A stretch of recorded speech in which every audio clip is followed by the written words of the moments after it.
Hello. Sorry for the weird bright light over there. Um, I am. My light bulb is out, so I'm having to use this really weird light. Um, this is going to be a video addressing Katie Morton's video that she just uploaded about YouTube questions, and it mentioned abuse and legalities, and she was not sure, and she wanted some more. She was sure about the laws in California, but she asked for input about laws around the country. As far as sexual abuse, I am not sure what the statute of limitations is on that. Um, I I'm pretty sure if you are a child and you are sexually abused, I'm pretty sure that it's till you're 18. I know just from watching SVU that that's the case, at least in New York anyway. Um, and as far as I know, like for rape, it's 5 years, pretty much everywhere across the board, as far as I know, in the United States anyway. Um, for my personal case, my case was not sexual, it was physical. And there was not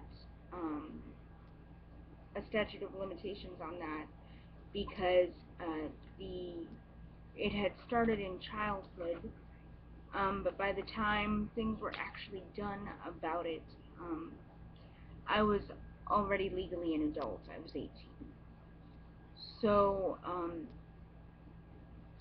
there was no statute of limitations on it because, one, it had happened very recently, like within a few months after I turned 18.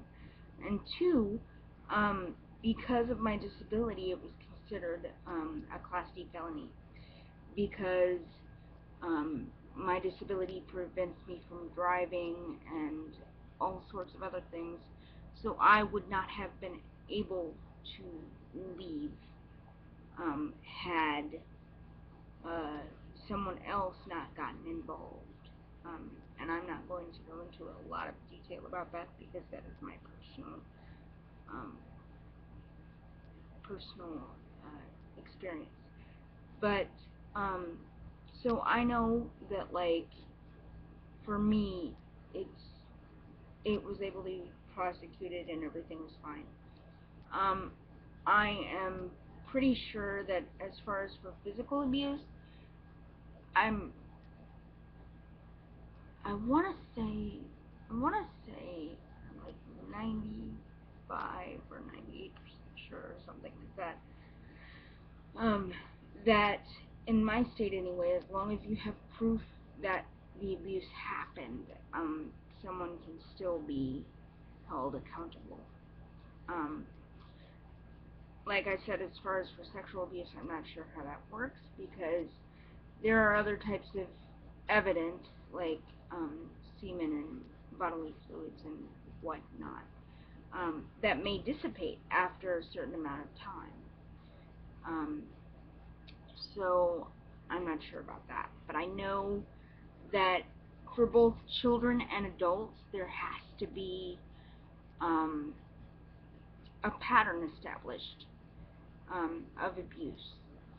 And as far as helping somehow, I know that the question that Katie was referring to, one of the questions was, how do you help if you were abused as a child and you believe your abuser to be still abusing children? I know that you can report suspicion of any sort of activity um, like that to all kinds of hotlines um, across the country. I don't know how laws work outside of the U.S., but You can report elder abuse, um, spousal abuse, child abuse. Even there's even a hotline for animal abuse, um, and all of that can be reported anonymously. And there I want to say there's a hotline for every state. Um, and I know that there's several that I just know of off the top of my head. One is for child abuse. I'm not sure if it's just for Indiana or if it's a national hotline. It's called, you just dial 1-800 for a child. And there's also child help, which is 1-800 child help. Um, and I will put those phone numbers and stuff like that in the description. As far as what you can do just to generally get involved, um, to help if you are a survivor of such horrible things, um, is to, like Katie suggested, start a support group, or there are lots of domestic violence shelters around the country that take in women and children, and I know that there's some that take in men, but it's mostly women, since the statistics are overwhelming. That, I mean, it's not that men don't get abused, they do, they just don't, it's underreported, and statistically speaking, um, women are much more likely to be assaulted and abused and whatnot. Um, so, and to be victimized. So most of the shelters are women's shelters, and they work around the clock. They answer the phones 24/7. Um, most of them have two numbers: a general phone number for general information, and an emergency number that you can call, like if you're in crisis. And they'll help you get set up. And those shelters always need volunteers, always, all the time. They will train you, they will help you to deal with some of the emotional upheaval of, like, answering the phones at 2 o'clock in the morning on a crisis line with a woman or a man who is in crisis and is being hurt. They'll train you on how to deal with those things. And it's a volunteer basis, and that way you can feel like you're helping someone somewhere. And, like, maybe, you never know, you might actually save a life. 4 children die every day from child abuse. 2 million women are physically injured because of domestic violence in this country, in America.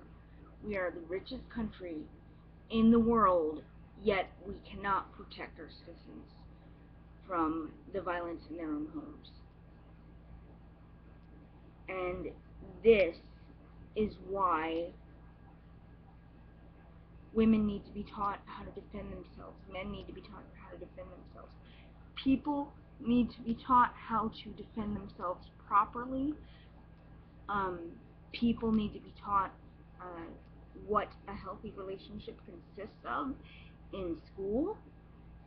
I know that this is happening now. When I was in high school, which wasn't all that long ago, I graduated high school about 7 years ago. But when I was in high school, we had, you know, health classes dedicated to what does an unhealthy teenage dating relationship look like, and signs of abuse in young couples. So it's being made aware now to kids and to adults that these things happen. But make sure that you tell your children and every child in your life and every person in your life the signs of abuse, the symptoms, if you will, of an abuser.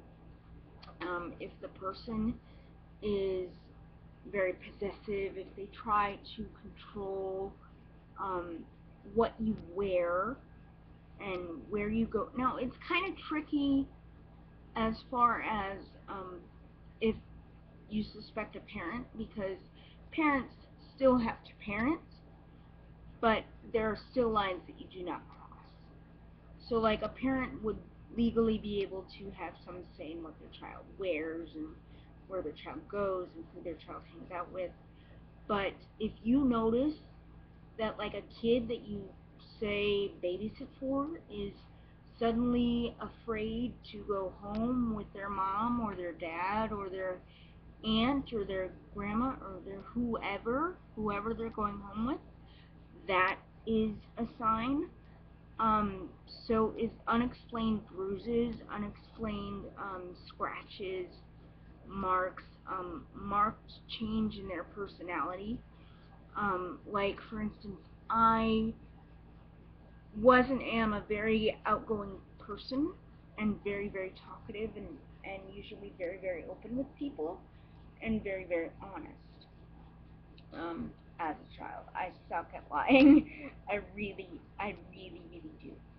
Um, so, like, for me, the personality change kind of that I went through was when this person started abusing me. I went from being really, really happy and really, really, like, upbeat and wanting to talk to people all the time and wanting to see people all the time and everything, to just being really depressed and, like, not wanting to give my teachers straight answers about why I wasn't sleeping well and other things. So, like, if for kids especially, like, if they start falling asleep in class or their grades just start suddenly slipping. Now, granted, there could be other problems going on, with them, that they could be stressed out about, but these are some signs. Unexplained bruising, unexplained uh, marks, physical marks, um, signs of sexual abuse include sudden promiscuity, sudden fascination with um, genitalia, sudden inappropriate questioning, um, like, for instance, a child who's being sexually abused may just blurt out in the middle of class, like, "What's a penis?" or, something along those lines. So, inappropriate questioning about sexual things for the person's age. Um, if a child just seems like uh, suddenly, like, they don't want to participate in class, um, whereas before they were very bubbly and outgoing and wanting to participate. If they suddenly start wearing different clothing, if you notice a young woman that you know who usually does not wear makeup, suddenly starting to wear heavy, heavy makeup, or suddenly, that's for women specifically, or uh, a person starting to suddenly dress drastically different than they normally would. It could be a sign that they're trying to cover something up so that no one sees. Um, Children, especially, child abuse, a lot of times abuse comes along with neglect. So, like, a child, or that might even be part of the abuse. So, like, if you say you're a teacher and you start noticing that children that you take care of suddenly don't, or children that you're teaching suddenly do not look like they have showered, or look like they have a lot of, like, their clothes are extremely soiled, or um, another sign of abuse, just generally, in children especially, is regression. And what that means, for anybody who doesn't know what that means that inappropriate behavior for the child's age. So, like, for instance, unless the child has a medical condition that could cause this, one of the common symptoms, signs of regression in child abuse is sudden bedwetting all of a sudden, because maybe the kid's having nightmares, or being really, really jumpy. This is just general. Sorry, this is getting so long. I could talk about this for forever. Because of my personal experience, it's something that I'm very, very passionate about, and I could I could speak about it all day long, because I know so many women and so many kids who have um, been treated this way, and it doesn't just screw with your sense of safety, it screws with everything about you. Um, I now have PTSD because of what was done to me, and and if any of you don't know what that is, it's post-traumatic stress disorder. You just Google it, and you'll find out what it is. I'm not going to go through all my personal symptoms, but so anybody who seems like really, really very jumpy, or very suddenly like they're fearful of anything and everything, or a sign of sexual abuse, especially in young children, like elementary school kids, is sometimes if the abuse happens young enough, the kid will think that it's normal, or a lot of times the abuser will tell them that it's normal, so the child will then reenact that with another child, and that happens very frequently, or at least try to reenact that, because they think that this is what I am supposed to do now. And that's a huge red flag to sexual abuse. Another sign of a physical abuse is if a child is, especially this happens with boys, suddenly gets very, very, very physically aggressive, just all of a sudden, or really, really angry, seemingly out of nowhere. I know for me, I was very angry at anything and everything for about 3 years, and nobody was really stopping to put the pieces together for me. Um, and like I said, I couldn't leave till I was 18. But as far as what you can do to help after the fact, as far as you could do what Katie said, and start a support group in your area. You could do what I mentioned earlier, and volunteer at a domestic violence shelter. Personally, one of the things that I am doing is I am pursuing a psychology degree, so that I can specialize in eating disorders and trauma, and help.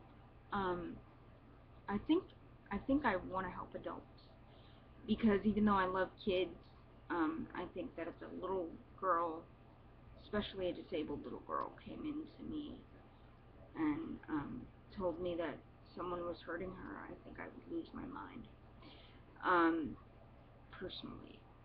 So I think I want to help adults kind of deal with the aftermath of that. So that's one thing that you could do. You could choose to work in a field that consistently puts you in a position where helping people heal. from whatever's happened to you, or something similar that's happened, something similar to what's happened to you. Another thing that you can do is just tell your story. Tell your story. There's power in that. There is a sense of strength and courage in that. There is lots of things, especially, like, I don't know the person's situation that was sent in the question, but I know that on college campuses all over the country, there are events called Take Back the Night, and they are rallies for women who have been either abused or more specifically raped and or sexually assaulted, and there's a difference between those two. I won't get into that.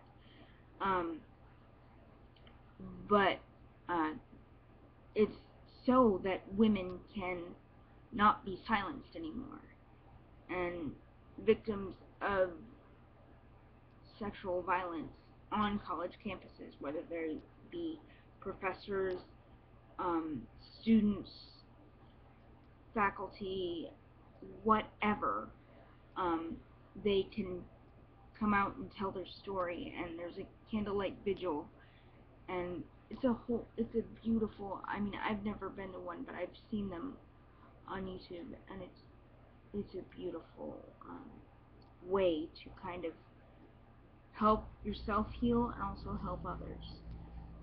Because by you telling your story, you might give somebody else the courage to tell theirs.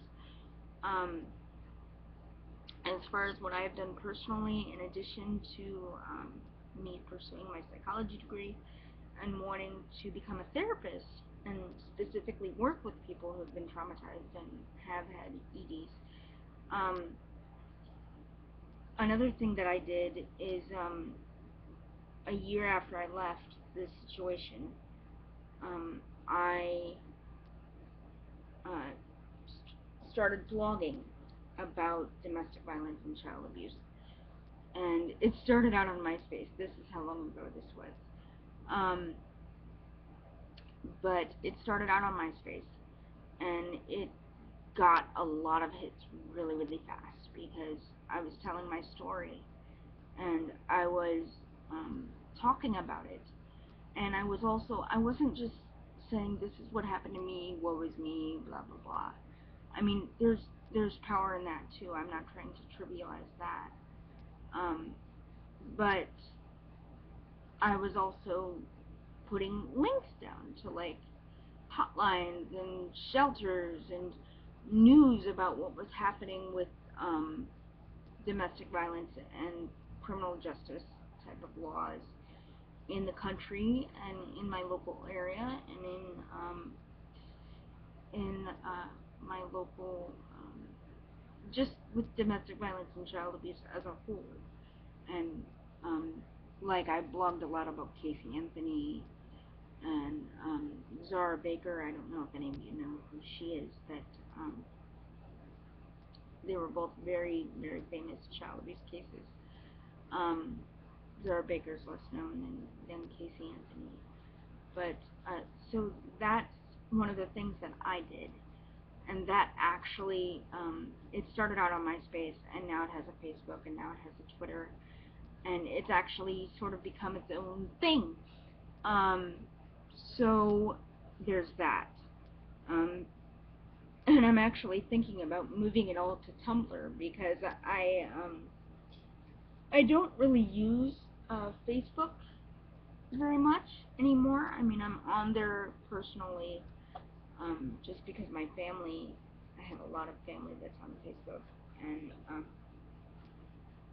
but I don't really use Facebook for RLDH anymore. It's called my web-based, I guess you could call it, organization, is called Real Love Doesn't Hurt. And the reason why it's called that is because my counselor at the women's shelter that I went to kept having to sort of pound it into my head, and it finally one day stuck. decided to call my little foundation that. And I'm hoping that when I open up my practice, when I finally get all my degrees and can be a therapist, to call my practice the Leftist Church. But anyway, so that's neither here nor there. But I will put links down in the description to the Real Love Doesn't Hurt website and everything having to do with anything and everything that I can find having to do with the legalities of abuse and statutes of limitations and whatnot. I am sorry this is so long. I have talked for almost a half an hour. But like I said, I am extremely, extremely passionate about this. And I could talk for forever. So I will put stuff down in the description for you guys. I will link back to Katie's bullying video and also her video about the video that addressed the two original questions I made this video to expand on. And if anyone needs help and needs to get out and doesn't know who to tell, you can feel free to contact me at my RLDH email, and I will put that down. And also, you can feel free to contact me here on YouTube. And I will try my best. I will not reveal anyone's name if anyone is stuck in a situation like that. I will keep your situations private, and be aware that I'm not a professional. I'm just someone who has walked down that path, and I know a lot about it, and I am passionate about it because I've been there and done that, and because of that, I know a lot about it, and I just want to help.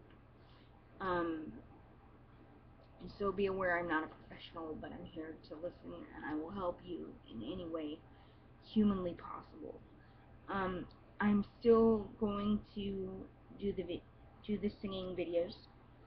I haven't forgotten about that, but like I said, this is just something I could not talk about. There's just certain things that when they come across my path, I have to say something, and this is one of them. So I hope, Katie, that this video helps you understand more about abuse law, at least in Indiana. And I hope that if anyone needs help, that you please, please, please reach out. Please reach out. I know it's scary. I know that the person who may be abusing you, or the person who you think might be abusing somebody you love, has probably told you or the potential victim that there's nothing you can do about it, but there is. There is. Trust me. God loves you. He's watching over you. He's here for you. I'm here for you. There's people like Katie who are here. Tell a school counselor, tell a co-worker, tell a, tell someone. Even if you have to anonymously report to a hotline, tell someone, so at least they are, at least it's documented somewhere. Because when things hit the fan, and there needs to be a case, if it ever goes to court, there needs to be evidence.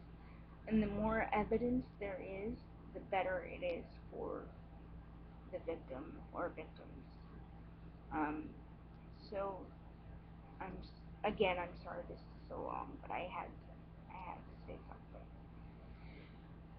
If anyone has any resources that they know of that I have not mentioned, feel free to put the link down or comment or tell me somehow, and I will make sure that it gets out to people. For any of you who are on my Facebook or my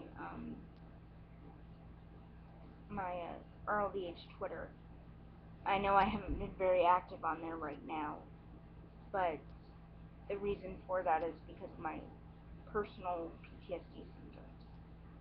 So I did not want to further trigger myself. So that's why I haven't been active on those accounts recently. But I'm hoping to change that relatively soon. Okay, I think I'm finally done talking now. God bless, and I love all of my subscribers, even though I only have a few of you. I love you, and I'm here for you. And hello to all my followers on Tumblr and all my followers on Twitter, because I'm going to post those places. So I haven't forgotten about any of you, and I love you, and God bless. Feel free to talk to me anytime.